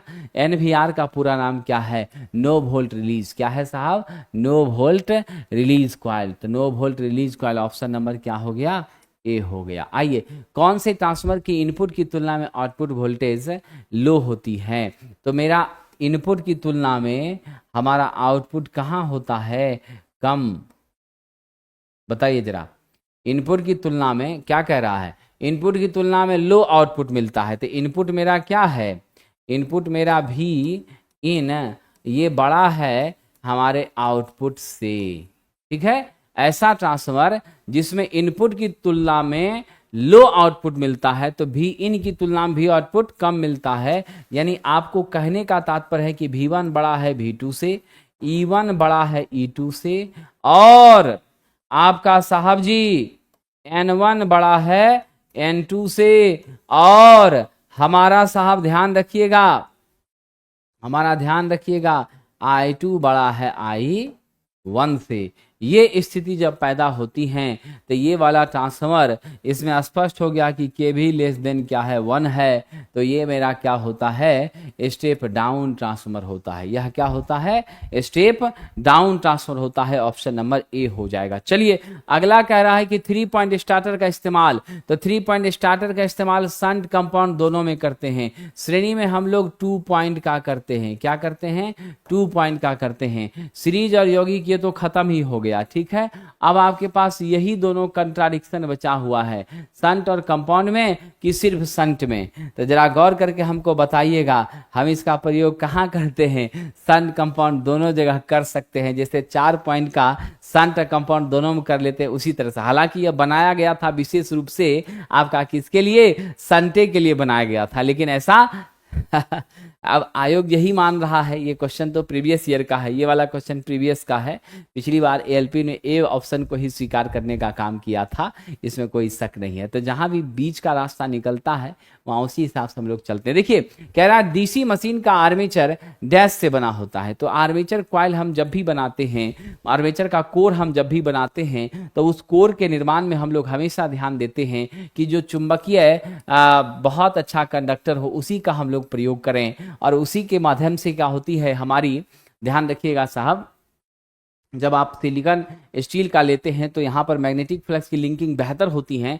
ज़्यादा से ज़्यादा फ्लक्स हमारा क्या करता है, लिंक करता है, एक पाथ मिल जाता है। परिणाम ये होती है कि हमारी इफिशियंसी भी क्या होती है साहब, बढ़ती है। कह रहा CFL कॉम्पैक्ट फ्लोरोसेंट लैंप, इसी लैंप ने इनकैंडेसेंट लैंप को मार्केट से क्या हो गया था, आउट कराया था। अब आप देख रहे हैं सरकार तो सब्सिडी भी देती थी ना CFL पर, पहले ब्लॉक से मिलता था। अब तो इनकैंडेसेंट लैंप, अब तो LED आ गया है। तो ये 100 वाट का अकेला होता था, और ये वाला 10 वाट में ही पूरे कमरे को रोशनी दे रहा है, और 100 वाट में तो यह 10 वाट का 10 पीस हो जाएगा। ठीक है कि नहीं। तो ध्यान रखिएगा, ये जो CFL है इसका औसत कार्य अवधि कितनी होती है, विद्वान मित्रों कोशिश करके बताइएगा। The average working structure of this, तो हम लोग क्या जवाब दे दें, 8000 घंटे तक होती है। क्या होती है, 8000 घंटे तक होती है।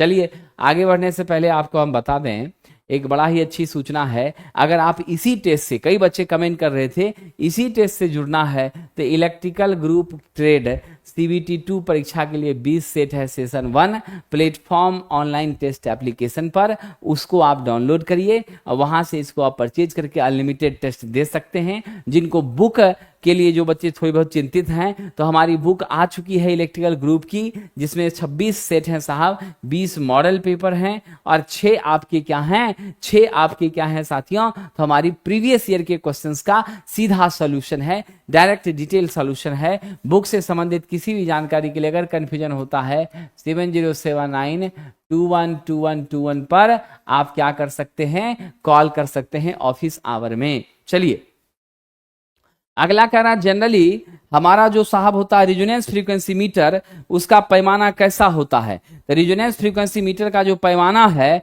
आप हमेशा याद रखिएगा क्या हो जाएगा। मीटर का पैमाना जो है, यहां पर थोड़ा सा मुझे लगता है कि कुछ गलती हो गई है, स्लाइड को सेट करने में ऊपर नीचे हो गया है। मेरी जो आवृत्ति मीटर का पैमाना है मेरे विद्वान मित्रों, ध्यान दीजिएगा, 2 आवृत्तियों का औसत माध्यमान होती है। क्या होती है यह? ये ऑप्शन यहां नहीं लिया जाएगा। ये क्या होती हैं? 2 आवृत्तियों का औसत माध्यमान होती है। क्या होती है? 2 आवृत्तियों का औसत माध्यमान होती हैं। यानी हम यहां पर अगर देखें, मेरा जो साहब जी एफ आर है वह क्या होगा? F1 प्लस F2/2 दोनों का क्या हो जाएगा? एवरेज हो जाएगा साथियों। ठीक है, तो इस तरीके से हम लोगों को लेना है। अनुनाद आवृत्ति 2 आवृत्तियों का क्या है? औसत है, और वह औसत हमको बताती है। मान लीजिए एक का 44 हर्ट्ज है, एक का 55 है, तो 44/55/2 तो क्या हो जाएगा? 100/2, तो बराबर आपका क्या हो जाएगा? ध्यान रखिएगा साहब, हमारा 50 हर्ट्ज आ जाएगा। तो इस तरीके से हमारी रिजोनेंट फ्रीक्वेंसी पे रीडिंग कंसीडर की जाती हैं। ठीक है, ये ऑप्शंस यहाँ पे एप्रोप्रिएट नहीं है, आप लोग इसको सही कर लीजिएगा। कह रहा है पावर फैक्टर का मैक्सिमम मान क्या हो सकता है। मेरी पीएफ होती है आपकी cos फाई, और जब यहां हो जाएगा cos 0 तब इसका मान होगा मैक्सिमम, और वह मैक्सिमम 1 ही हमेशा आपको ध्यान में रखना है कि 1 से ज्यादा मान इसका हो ही नहीं सकता है। इसीलिए हम राइट आंसर क्या दे दे? इकाई। और ये इकाई भी अगर हमें प्राप्त होती है तो उसके लिए कब प्राप्त होती है? रजिस्टिव लोड पर। किस पर साहब? रजिस्टिव लोड पर। और रजिस्टिव लोड पर जब हमें प्राप्त होती है तो ध्यान रखिएगा यूनिटी पीएफ प्राप्त होती है। इन्हीं कारणों से मेरा जो सीएफएल है वह भी आपका क्या था? वह भी आपका रजिस्टिव लोड था। नहीं साहब, इनकैंडेसेंट, सीएफएल नहीं, अनर्थ हो जाएगा सीएफएल बोलिएगा तो। इनकैंडेसेंट टंगस्टन फिलामेंट वाला। क्या है? टंगस्टन फिलामेंट वाला। तो मेरा जो टंगस्टन फिलामेंट वाला आपका तापदीप्त बल्ब है, क्या है? तापदीप्त बल्ब है, वह भी रजिस्टिव लोड है, उसका भी पीएफ क्या हो जाता है? 1 ही होता। उसका भी पीएफ क्या होता है? 1 ही होता है। चलिए आगे बढ़ते हैं साथियों, अगला प्रश्न देखते हैं। कह रहा है एक सीसा संचायक बैटरी, लेड एसिड बैटरी, इसमें विद्युत ऊर्जा किस रूप में होता है। तो हमारी लेड एसिड बैटरी में इलेक्ट्रिक एनर्जी, कोई भी सेल है, कोई भी बैटरी है, तो इलेक्ट्रिक एनर्जी को किसमें बदल रही है साथियों? गौर कीजिएगा, वह बैटरी हमारा जो है, हमने तो इलेक्ट्रिकल दिया, उसको चार्ज हुआ, लेकिन उसको रासायनिक ऊर्जा में वह जमा किया, और रासायनिक से फिर उसको किसमें बदला? इलेक्ट्रिकल में बदला। तो यानी यह किस रूप में संचित रहती हैं? तो हमारी विद्युत ऊर्जा यहां पर रासायनिक ऊर्जा में क्या होती हैं? आपका संचित रहती हैं। तो याद रखिएगा केमिकल एनर्जी के रूप में हम इसको क्या करते हैं? स्वीकार करने का काम साथियों करते हैं। चलिए आगे बढ़ते हैं, अगला प्रश्न। डीसी मशीन में स्लॉट वेजेज किस चीज का बना होता है? ये देख लीजिए साहब, ये हमारा स्लॉट का भीतर का किनारा है, और इस भीतरी भाग में हम लोग क्या करते हैं? ये है आपका स्लॉट वेजेज, ये खांचा। ऐसे करके ऐसे करके ऐसे करके ये दोनों खांचों के बीच का जो ये वाला जगह है, जो कि हमारा खांचा का अंदरूनी हिस्सा है, इसमें हम लोगों ने क्या किया है? इस वाले भाग में हमने क्या किया है?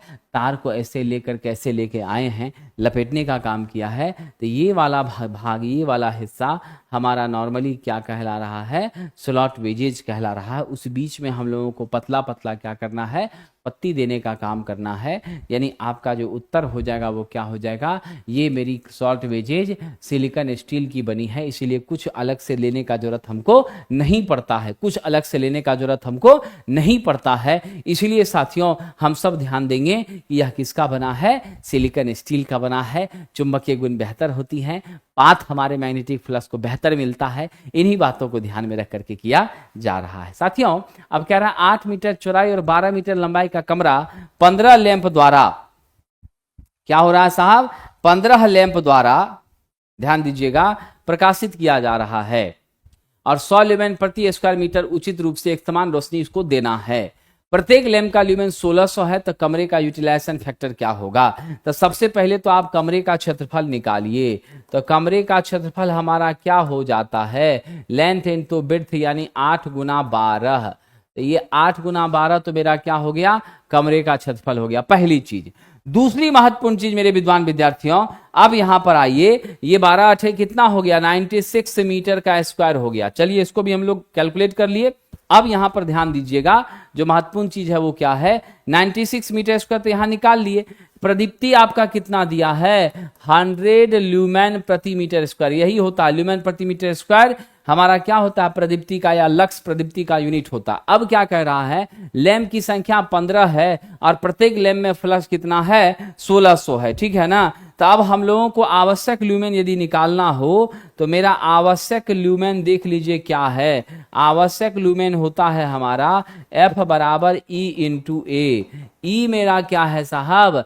तो ध्यान रखिएगा, मेरा ई है 100, ए मेरा क्या है? तो ए है मेरा साहब जी एरिया 96, यानी 9600 आपको क्या चाहिए? ल्यूमेन फ्लक्स चाहिए।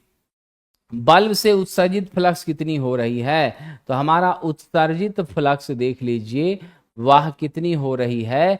तो वह हो रही है 15 गुना 1600, यानी टोटल 15 बल्ब था ना, तो 15 गुना 1600 हमको उत्सर्जित हो रहा है। हमको चाहिए कितना? मात्र 9600 चाहिए, ठीक है। चलिए सामात्र कितना चाहिए? 9600 चाहिए। तो अब यहां से क्या कीजिएगा, जल्दी बताइए। What will be the magnitude dear friend? एक लैंप का 1600 है, तो यहां से हम लोगों का यूटिलाइजेशन फैक्टर क्या होता है? आप जानते हैं यूटिलाइजेशन फैक्टर क्या होता है? आइए साहब, हमारा क्या हो जाएगा? यहां हो जाएगा यूटिलाइजेशन फैक्टर का होता है आवश्यक ल्यूमेन। क्या होता है? आवश्यक ल्यूमेन बटा उत्सर्जित ल्यूमेन। जितनी जरूरत है उसमें उत्सर्जित से भाग दीजिए। आवश्यक मेरा 9600 है और उत्सर्जित मेरा 15 गुना 1600 है। सिंप्लीफाई कीजिए, 0 0 कट गया, ठीक है। अब यहां मेरा मान कितना आ रहा है? 96 बटा 150, 96 डिवाइडेड बाई 150, 0.64 आपका यूटिलाइजेशन फैक्टर आ रहा है।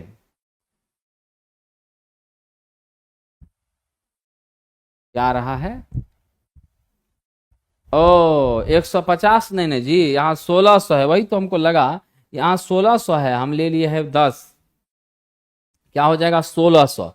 तो साहब जी आपका हो जाएगा 96 डिवाइडेड बाय आपका 15 इंटू 16, ये हो गया 0.4। कितना हो गया? 0.4। तो उत्तर क्या लेंगे? ए नंबर। गौर किए बात को कि नहीं? हमारा क्षेत्रफल निकाल लिए 96। हम जानते हैं ई बराबर होता है F बटा ए, तो यहां से हम F का मान क्या निकाल लेंगे? E इंटू ए निकाल लेंगे कि नहीं निकाल लेंगे? बिल्कुल, F बराबर ई ए निकाल लेंगे। तो F बराबर मेरा ई ए हो गया, तो E मेरा 100 है, ए मेरा 96 है। 9600 हमको प्रकाश की जरूरत है, ल्यूमेन की जरूरत है मेरे सरफेस पर। उत्सर्जित कितना हो रहा है? तो एक बल्ब से 1600 ल्यूमेन निकल रहा है और टोटल 15 बल्ब है, तो टोटल कितना हो जाएगा? 15 गुना 1600। तो मेरा आवश्यक ल्यूमेन है 9600 और उत्सर्जित है मेरा 15 गुना 1600, तो 0 0 कट के और 96 बटा 16 गुना 15 है, इसका मान 0.4। कितना मान हो गया? 0.4। तो ऑप्शन नंबर ए हो गया। चलिए, कह रहा वैद्युतिक मोटर द्वारा ऊर्जा का कौन सा रूप मिलता है? तो मेरी मोटर क्या करती है? मेरी मोटर इलेक्ट्रिकल को रिसीव करती है और हमें किसमें देती है? मैकेनिकल एनर्जी हमको प्रदान करती है। यानी इलेक्ट्रिकल इनपुट दिया और कौन सा आउटपुट लिया साहब? मैकेनिकल आउटपुट हमको दिया। तो मेरा राइट आंसर क्या है? ऊर्जा का कौन सा रूप मिलता है? तो ऊर्जा का हमको यहां से मोटर द्वारा मिलता है साहब, जल्दी बताइएगा। यांत्रिक ऊर्जा मिलता है, लेकिन ऑप्शन में आपका यांत्रिक तो है नहीं। जब यांत्रिक नहीं है तो वही यांत्रिक न गति में बदल करके मेरे फ्लाई व्हील को, मेरे शाफ्ट को, मेरे बाकी एसेसरीज को रोटेट करवा रही है, इसीलिए गति हम लोग यहां पर ले लेंगे। कह रहा इलेक्ट्रोमोटिव फोर्स ईएमएफ, मेरी ईएमएफ का ऐसा यूनिट क्या होता है? वोल्ट होता है साहब। यह ईएमएफ भी समान रूप से आपका वर्क बटे क्या होती है, चार्ज ही होती है, जो कि आपका जूल प्रति कूलम के क्या होता है, समान होता है साथियों। इसलिए हम यहाँ क्या दे दें, वोल्ट ही स्वीकार करें। वेबर मेरा चुंबकीय फ्लक्स का यूनिट होता है, न्यूटन आप जानते हैं मेरे बल का यूनिट होता है, एम्पियर आप जानते हैं विद्युत धारा का क्या होता है, यूनिट होता है। ये मामला है साहब। चलिए आगे बढ़ते हैं। कह रहा है एक लेड एसिड बैटरी में डैश की वजह से सल्फेशन होता है। तो सल्फेशन का सबसे मुख्य कारण जो है वह ध्यान रखिएगा, लंबे समय तक अगर आपने बैटरी को प्रयोग नहीं किया है, क्या किया है, लंबे समय तक यदि आपने बैटरी का प्रयोग नहीं किया है तो धीरे धीरे लंबा समय तक लेड एसिड बैटरी का क्या होता है हमारा साहब, ध्यान रखिएगा, उसमें जो रेड लेड है वह ठोस अवस्था में क्या होता है, इसमें जो रेड लेड है वह आपका धीरे धीरे ठोस अवस्था में चला जाता है, सॉलिड होने लगता है। ठीक है, ध्यान रखिएगा। हालांकि आप सबको मैं एक छोटी सी बात बता दूं, चार्जिंग डिस्चार्जिंग करते समय रेड लेड नीचे जमा होता है पेंदी में, उसी को सेडिमेंटेशन कहते हैं। उसी को क्या कहते हैं, सेडिमेंटेशन कहते हैं। पहली चीजें। दूसरी महत्वपूर्ण बातें यहां पर ये है साथियों, गौर करिएगा, जब हाई वोल्टेज पर आप ज्यादा चार्ज कर रहे हैं तो धीरे धीरे मेरी प्लेट टेढ़ी हो जाती है, उसे बकलिंग कहते हैं। उसे क्या कहते हैं, बकलिंग। तो प्लेट का टेढ़ा होना क्या कहला रहा है, बकलिंग कहला रहा है। सल्फेशन भी आप देख ही लिए, ठीक है, और आपने भी चर्चा किया ही था किसके बारे में साथियों, सेडिमेंटेशन के बारे में। तो नीचे जो पेंदी में परत जम जाती है काई जैसी, वही आपकी क्या है, सेडिमेंटेशन है। जैसे बालू वाला बलुआही पानी है, गंदा वाला अंश है, उसको रख देते हैं लंबे समय तक आप अस्थिर ग्लास में, तो धीरे धीरे उसकी गंदगी पेंदी में बैठती चली जाती है। कह रहा है एक संतुलित 3 फेज स्टार सिस्टम में लाइन धारा 30 एम्पियर है। स्टार सिस्टम है साहब, तो स्टार में तो आप जानते ही हैं मेरा लाइन किसके बराबर, फेज के बराबर। तो जब ये 30 है तो यह भी क्या हो जाएगा, 30 ही हो जाएगा। तो उत्तर हम कौन सा दे दें, 30 दे दे। डेल्टा रहता तब ना परिवर्तन होता, स्टार में तो कोई परिवर्तन नहीं। छत के पंखा का घूमने वाला हिस्सा कौन सा है, ये आपको याद है साहब, मेरे छत के पंखे का घूमने वाला हिस्सा ये आपकी बॉडी कहलाती है, और यही बॉडी हमारी घूमती है। यह रॉड जो है यह कैसा होता है, यह तो आपका अस्थिर रहता है। तो उत्तर आप कौन सा दे दीजिएगा, मेरी बॉडी। चलिए साहब, कह रहा दोलक क्या है, ऑसिलेटर क्या है। ऑसिलेटर हमारा एक उपकरण है जो मनचाही फ्रीक्वेंसी का एसी हमें प्रदान करके देता है ना, डिजायरेबल अमाउंट की फ्रीक्वेंसी हमको देता है। तो आप यहाँ क्या कह दीजिएगा, सकारात्मक प्रतिक्रिया वाला एक पॉजिटिव एम्पलीफायर। यानी हालांकि यह तो हम यहाँ पर इसकी संरचना के दृष्टिगत इसको ऐसा बोल रहे हैं क्योंकि इसका गेन हमको पॉजिटिव मिलता है, लेकिन जो मुख्य बात है वो ये है कि ऑसिलेटर करता क्या है, डिजायरेबल फ्रीक्वेंसी की एसी हमको प्रदान करने का काम करता है। चलिए, नई विद्यार्थी जी ऐसी कोई बात नहीं है। आप अगले प्रश्न की ओर हम लोग चलते हैं। ये हमारा प्रश्न है 62 का, देख लीजिए। ट्रांजिस्टर चिन्ह में बाहर की ओर इशारा करने वाला तीर, तो साहब जिसमें भीतर की ओर होगा वो पीएनपी होगा, और जिसमें तीर बाहर होगा वो एनपीएन होगा। जिस पर तीर होगा वही मेरा इमीटर होगा। यह भी एक छोटी सी बात याद रखना। और मेरे ट्रांजिस्टर में आपका 3 टर्मिनल होता है, ये बेस है, इमीटर है, ये मेरी कलेक्टर है। जंक्शन J1 J2 2 जंक्शन है, 3 लेयर है। यह करंट कंट्रोल डिवाइस होती है। एम्पलीफिकेशन के लिए इसका बहुतायत प्रयोग करते हैं। राइट आंसर क्या दे दें साहब, जहां पर कह रहा है तीर इशारा करने वाला हो बाहर की ओर, वह मेरा कौन सा भाग होता है, इमीटर होता है, बेस होता है, कलेक्टर होता है, क्या होता है साहब। तो आप यहां क्या जवाब दीजिएगा, what will your right answer, emitter होता है। क्या होता है, इमीटर होता है। हम उत्तर क्या दे दें, ऑप्शन नंबर ए। चलिए साहब, ऑप्शन नंबर ए कह रहा है एब्सोल्यूट जीरो पर मेरा जो अर्धचालक है, तो साहब एब्सोल्यूट जीरो पर मेरा अर्धचालक पूरी तरह से इंसुलेटर की तरह व्यवहार करेगा। जब कमरे के तापमान से हम तापमान बढ़ाते हैं तब फिर क्या होता है, यह जो है आपका कंडक्टर की तरह व्यवहार करता है। समझ गए। तो आपको ये ध्यान रखना है कि हम अर्धचालक के 0 डिग्री सेल्सियस की बात करेंगे तो वह कंप्लीट मेरा क्या होगा, इंसुलेटर होगा, इसमें कोई शक नहीं है। और हमारी जो गर्म करने के बाद, हीट देने के बाद कोवैलेंट बॉन्ड ब्रेक होती हैं, फ्री इलेक्ट्रॉन की संख्या बढ़ती हैं और तब जाके उसमें करंट का कंडक्शन क्या होता है साथियों, प्रारंभ होता है। ये ध्यान दीजिएगा। आगे कह रहा है स्विच का क्या काम है। स्विच का काम है साथियों विद्युत परिपथ को क्या करना, खोलना और बंद करना। दोनों में से सोच के बताइए स्विच का क्या काम है। What is the main purpose off switch.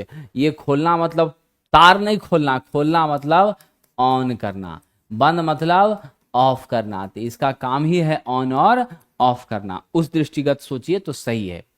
कह रहा है कि 2 अल्टरनेटर पैरेलल में चल रहे हैं और एक में आपने क्या किया है, पर्याय क्रमिक में से एक का उत्तेजन बदल दिया है, एक का एक्साइटेशन आपने क्या किया है, बदल दिया है। ऐसी स्थिति में क्या हो जाएगी, जब एक्साइटेशन हमारा बदलेगा तो ध्यान रखिएगा मेरी पावर फैक्टर के भी क्या होगी, बिजली का कारक बदल जाएगा। यानी पावर फैक्टर में भी क्या हो जाएगी, कहीं न कहीं हमारी सीक्वेंशियल चेंजिंग हो जाएगी, उसका भी मान परिवर्तित हो जाएगा। कह रहा किसी धातु के एक समान चालक का प्रतिरोध, तो हम लोग जानते हैं R बराबर रो एल बाय क्या होता है, ए होता है। R बराबर क्या होता है, रो एल बाय ए होता है।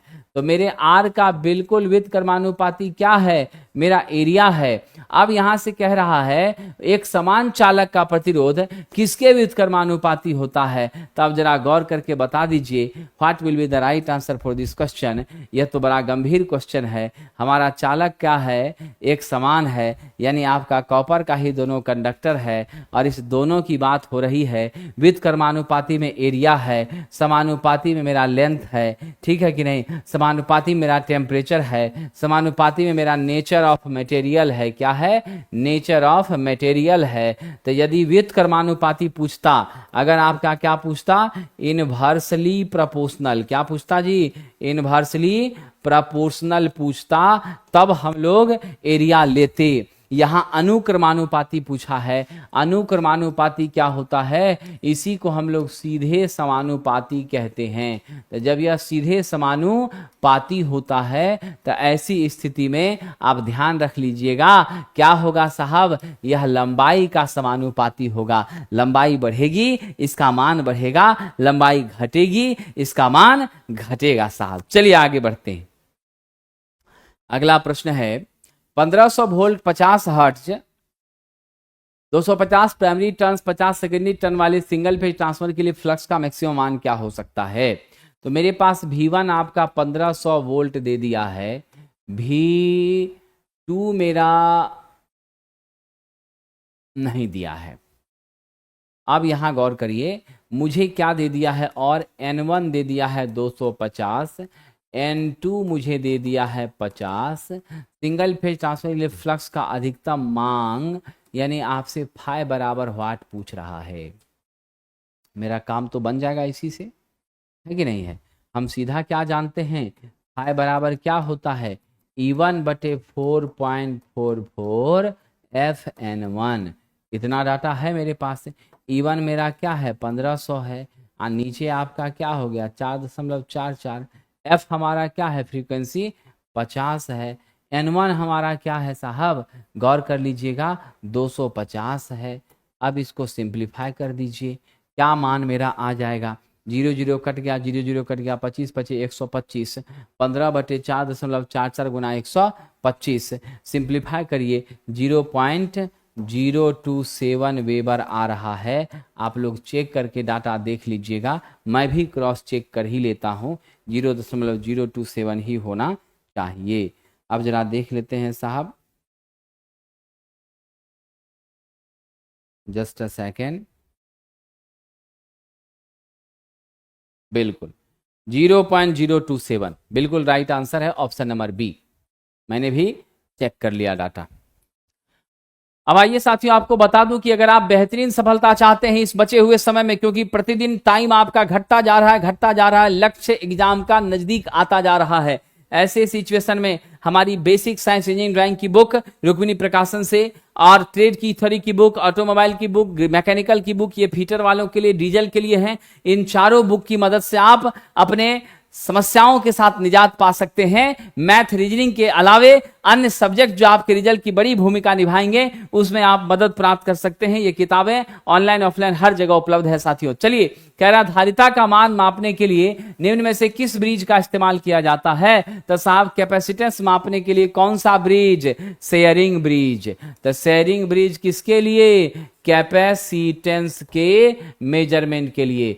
व्हिटस्टोन ब्रिज किसके लिए? तो साहब जी मध्यम मान के प्रतिरोध के लिए। किसके लिए? मध्यम मान के प्रतिरोध के लिए। किसके लिए साहब? मध्यम मान के प्रतिरोध के लिए। अगला देख लीजिए, वेन ब्रिज किसके लिए? अज्ञात आवृत्ति के लिए। ये किसके लिए है साहब? हमारी फ्रीक्वेंसी को मापने के लिए। और हे ब्रिज बता दीजिए साहब, यह क्या है? सेल्फ इंडक्टेंस के लिए। किसके लिए? सेल्फ इंडक्टेंस के लिए। बस इसका नाम याद रख लीजिएगा। सेल्फ इंडक्टेंस हेज ब्रिज से, वेन ब्रिज से हमारी फ्रीक्वेंसी, शेयरिंग ब्रिज से हमारा क्या है? कैपेसिटेंस, व्हिटस्टोन ब्रिज हमारा मीडियम रेजिस्टेंस। मैंने तो आपको बताया है ना, मेरा जो मीडियम रेजिस्टेंस है उसका मान 1 ओम से लेकर के आपका 0.1 मेगा ओम के बीच हुआ करता है। तो उत्तर कौन सा दे दें विद्यार्थी जी? Option number B. चलिए आगे बढ़ते हैं।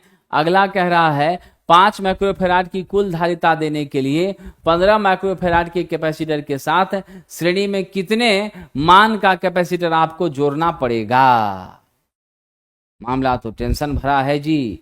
तो क्या जानते हैं आप? 1/c बराबर 1/c1 प्लस 1/c2। 1/c हमको क्या दिया गया है? तो 1/c हमको दे दिया है साहब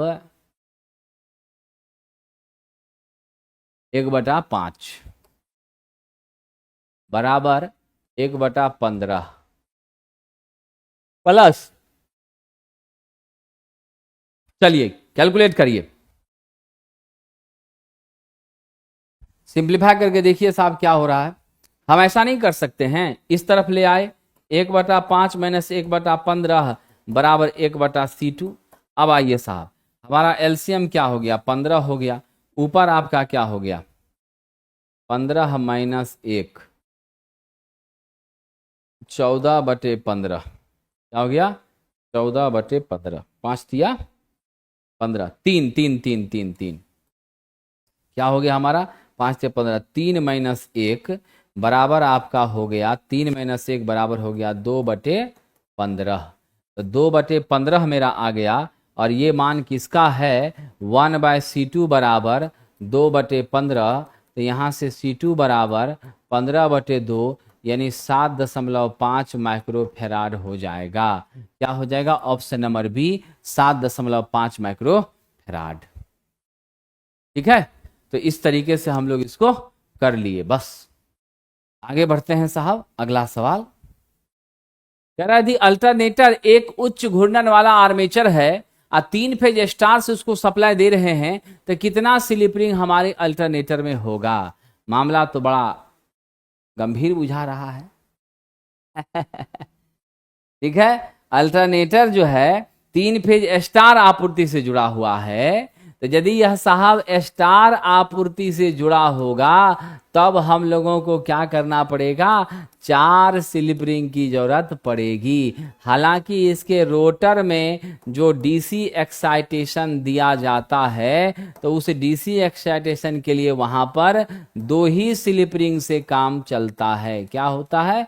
2 ही स्लिप रिंग से काम मेरा चलता है। तो आपको ध्यान रख लेना है, यहां पर स्टार के केस की बात है तो 4 हो जाएगा। कह रहा 12 ओम का प्रतिरोध के एक तांबे के तार को वृत्ताकार मोड़ दिया गया है। 2 व्यासतः सम्मुखता बिंदु के बीच का प्रतिरोध यानी 12 ओम का प्रतिरोध है और उसको कैसे जोड़ा गया है? हमें उसको डायमेट्रिकली 2 टुकड़ों में हमने बांट दिया है।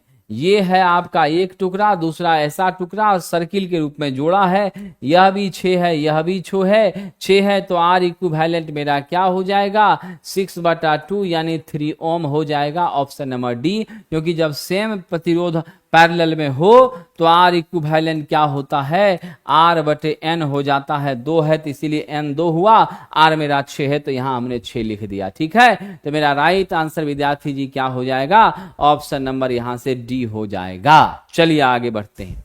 अब कह रहा एक हीटर 250 वोल्ट पर 4 एम्पियर की बिजली खींच रहा है, बिजली की खपत बता दीजिए।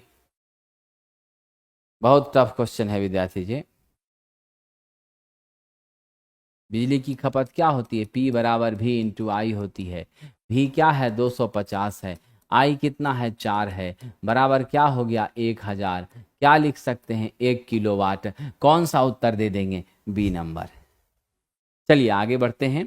अगला प्रश्न कह रहा सिंक्रोनस मोटर की सप्लाई के 2 स्रोतों की आवश्यकता होती है। सही बात है, स्टेटर को AC 3 फेज देना पड़ता है और रोटर को हमको क्या देना पड़ता है, DC एक्साइटेशन देना पड़ता है। तो आर्मेचर को चलाने के लिए बिजली की आपूर्ति के लिए AC स्रोत और कौन सा स्रोत साहब, DC। किसके लिए, फील्ड को उत्तेजित करने के लिए DC स्रोत। तो मेरे फील्ड को उत्तेजित करने के लिए जो DC देते हैं वह आपकी क्या होती है, DC शंट जनित्र के माध्यम से देते हैं। यह अगर उपलब्ध नहीं हो तब हम लोग किसका यूज करते हैं, क्यूमुलेटिव कंपाउंड का, क्योंकि इसको एक्साइटेशन जब दिया जाएगा तो DC ही दिया जाएगा। और साथ ही साथ इस बात का भी हमको ध्यान रखना है, इस बात का भी हमको ध्यान रखना है कि वह DC एक्साइटेशन तो देंगे बट वो कांस्टेंट वोल्टेज होना चाहिए, वोल्टेज के मान में वेरिएशन नहीं होनी चाहिए, क्योंकि शंट का जो आउटपुट होता है वो कांस्टेंट होता है। ठीक है, इसीलिए हम ऐसा करने का काम करते हैं। चलिए सरकार आगे बढ़ते हैं। वॉशिंग मशीन और मिक्सर में जो मोटर यूज हो रहा है, तो आंख बंद करके उत्तर देने वाला प्रश्न है आपका क्या हो जाएगा, यूनिवर्सल मोटर। इसी का हम प्रयोग विशेष रूप से कर रहे हैं और इसमें जो वाटेज की क्षमता है वह 400 से लेकर के 600 वाट के बीच का हुआ करता है।